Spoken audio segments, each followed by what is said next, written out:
सुरक्षा और जांच एजेंसियों के इनपुट पर पटना पुलिस की आतंकी ट्रेनिंग देने वाले ठिकानों पर पटना पुलिस की कार्रवाई के बाद 26 लोगों के पीएफआई में सक्रिय भूमिका निभाने वाली सूची में 26वें नंबर का नाम सारण के जलालपुर प्रखंड के रुदलपुर निवासी परवेज आलम उर्फ अशरफ अली का है।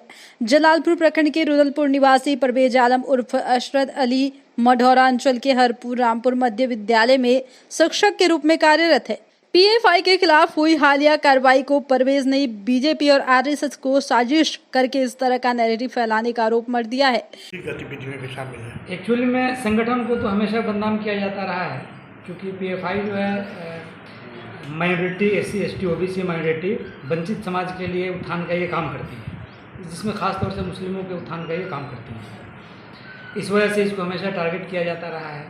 इससे पहले भी आप देखेंगे तो 2020 में जो CNRC का टाइम था, देश भर में दंगा फसाद फैलाने का नाम इस पर इल्ज़ाम लगाया गया था, लेकिन कोई भी चीज़ साबित नहीं हुई। उसके अलावा आप देखेंगे तो अभी रामनवमी के दिन देश भर में जो 10 स्टेट में दंगा फसाद हुआ, उसमें भी पीएफआई का नाम वो घसीटा गया, लेकिन कहीं भी कोई सबूत नहीं मिला। उसके अलावा आप अभी प्रेजेंट में देखेंगे जो करौली में कन्हैया लाल, राजस्थान करौली में जो उदयपुर में कन्हैया लाल की जो हत्या हुई, जो मुस्लिम दाढ़ी रखे हुए लोगों ने जो हत्या किया, एक्चुअली में वो लोग बीजेपी के सक्रिय माइनॉरिटी सेल के सक्रिय कार्यकर्ता थे, और ये मीडिया के सामने आ गया। वहाँ के मुख्यमंत्री या गृह मंत्री का भी बयान आया कि ये बीजेपी के सक्रिय कार्यकर्ता है जिन लोगों ने वो कन्हैया लाल की हत्या किया है। फिर करौली में भी जो घटना हुआ उसमें भी बीजेपी के सक्रिय कार्यकर्ता का खुलासा हो गया। कश्मीर मामले में भी वो बीजेपी के सक्रिय कार्यकर्ता का मामला आ गया। इस वजह से बीजेपी बैकफुट पे जा रही थी। अब इसको पब्लिक के माइंड को डाइवर्ट करने के लिए इसको एक मुद्दा चाहिए था, इसलिए इसने क्या किया है कि चूँकि on record Shri Krishna memorial hall को बुक करने के लिए आवेदन पीएफआई की स्टेट कमेटी ने दिया है, तो वहाँ के फुलवारी शरीफ के जो स्थानीय ASP मनीष कुमार साहब हैं, इन्होंने हो सकता है किसी बड़े पदाधिकारी के साथ या RSS बीजेपी के साथ मिल करके इन्होंने एक षड्यंत्र रचा है, और षड्यंत्र के तहत जो है जिनसे हम लोगों ने मकान किराए पे लिए, हॉल किराए पे लिया था, उनको 11 तारीख को शाम में वो फुलवारी बुलाते हैं थाना पर, और बुला करके कहते हैं कि आपको डिटेन किया जाता है, क्योंकि कल प्राइम मिनिस्टर साहब का प्रोग्राम है, तो ऊपर से ही आदेश है कि आपको डिटेन किया जाता है। अतः परवेज साहब, जो कि हमारे पीएफआई के मेंबर भी नहीं है, वो किराए पे अपना मकान चलाते हैं। फिर उनको ये कहा जाता है कि 12 तारीख को प्राइम मिनिस्टर साहब का प्रोग्राम खत्म होने के बाद आपको छोड़ दिया जाएगा, लेकिन 12 को भी नहीं छोड़ा गया, उनको 13 को भी नहीं छोड़ा गया। ये मुझे कुछ भी जानकारी नहीं थी। 13 तारीख को शाम में 5:30 बजे करीब में पीएफआई के स्टेट प्रेसिडेंट महबूब आलम नदवी साहब का मेरे पास कॉल आया कि जिनका हम लोग हॉल किराए पे लेकर मीटिंग किए थे, उनके साथ फुलवारी शरीफ थाना ने ऐसा ऐसा काम किया है और अभी छोड़ा भी नहीं है। और परवेज साहब, आपके अगर प्रशासनिक किसी पदाधिकारी से जान पहचान है तो आप ज़रा सा बात कीजिए। तो हम जो है कि मुख्य सचिव साहब को फोन लगाया हमने। केंद्र की भाजपा सरकार पर आर्थिक मोर्चे पर विफलता, देश की संपत्तियों को निजी हाथों में बेचने का आरोप लगाते हुए लोगों का ध्यान भटकाने के लिए ऐसी कार्रवाई साजिशन करवाने का आरोप मर दिया है। देश की छवि अंतर्राष्ट्रीय स्तर पर खराब होने, देश की जनता का बीजेपी से मोहभंग होने का भी आरोप लगाया है, ताकि लोगों का ध्यान भटकाया जा सके। परवेज ने पीएफआई के समर्थन में कहा कि यह एक सामाजिक संगठन है। इस समय गणतंत्र बचाओ कार्यक्रम चल रहा है, जो 26 जनवरी 2022 से शुरू होकर 15 अगस्त 2022 तक चलेगा। 24 जुलाई को पटना के श्री कृष्ण मेमोरियल भवन में गणतंत्र बचाओ मुहिम के तहत एक कॉन्फ्रेंस रखा गया है। उसी कार्यक्रम की सफलता के लिए रिटायर्ड दरोगा जलालुद्दीन के घर में 6 और 7 जुलाई को मीटिंग रखी गई थी। अतहर परवेज उस मकान में किराएदार है। जलालुद्दीन और अतहर परवेज पीएफआई के सदस्य भी नहीं है। संगठन को हमेशा बदनाम किया जाता रहा है। यह संगठन अल्पसंख्यक OBC गरीबों के उत्थान का काम करता है। सरकार हर दंगे फसाद में पीएफआई का नाम घसीटती है, लेकिन कहीं भी कुछ साबित नहीं हुआ है। फुलवारी के आतंकी गतिविधियों में जिन 26 लोगों को नामजद किया गया है, उसमें सारण जिले के जलालपुर के रुदलपुर निवासी मोहम्मद परवेज का भी नाम आया है। मोहम्मद परवेज खुद को पीएफआई का जिला संयोजक बताता है। साथ ही इसे संवैधानिक संस्था बताते हुए कहा है कि बीजेपी और RSS जानबूझकर पीएफआई को बदनाम कर रहा है। गतिविधियों में शामिल है। एक्चुअली में संगठन को तो हमेशा बदनाम किया जाता रहा है, क्योंकि पीएफआई जो है minority SC ST OBC minority वंचित समाज के लिए उत्थान का ये काम करती है, जिसमें ख़ास तौर से मुस्लिमों के उत्थान का ये काम करती है। इस वजह से इसको हमेशा टारगेट किया जाता रहा है।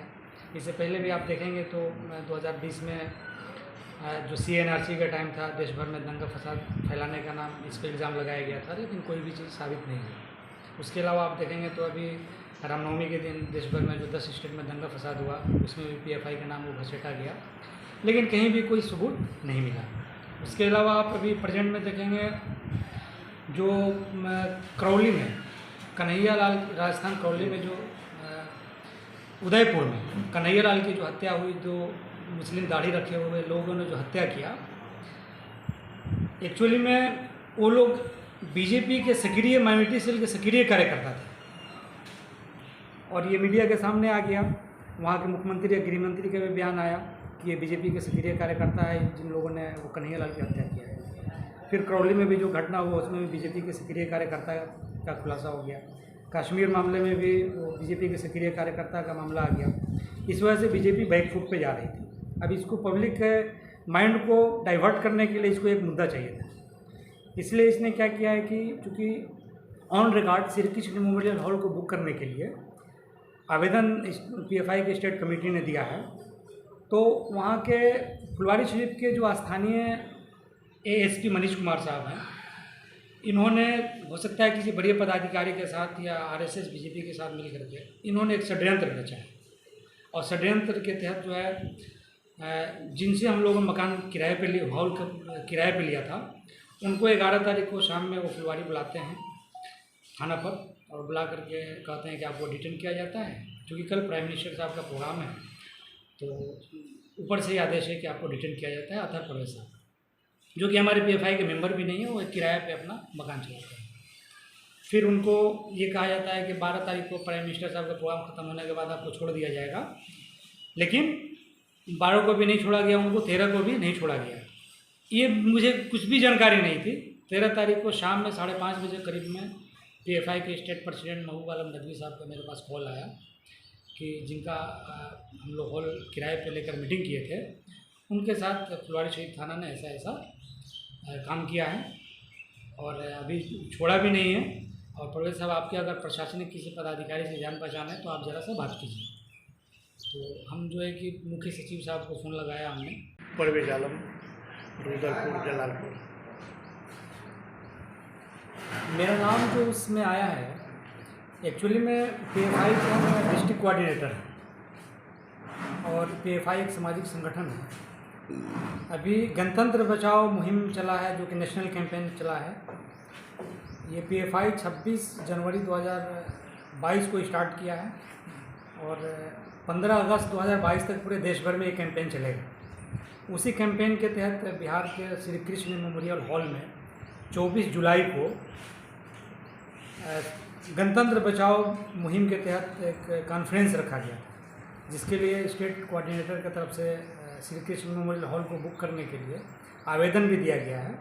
उसी प्रोग्राम को कामयाबी के लिए 6 और 7 तारीख को पटना के फुलवारी शरीफ में एक मीटिंग बुलाई गई, जो कि जो रिटायर्ड दरोगा हैं जलालुद्दीन, और उनका मकान है, और उस मकान में अतहर परवेज़ किराए पर हॉल लेकर के रखे हैं, जो कि दूसरे लोगों को भी वो किराए पे वो देते हैं, जो कि अतहर परवेज़ और जलालुद्दीन जो है हम लोगों के PFI के मेंबर भी नहीं हैं, वो अपना बिजनेसमैन है वो लोग। तो उनसे किराए पर हमारे स्टेट के लोग जो है ये किराए पर हॉल उनका बुक किए थे मीटिंग के लिए।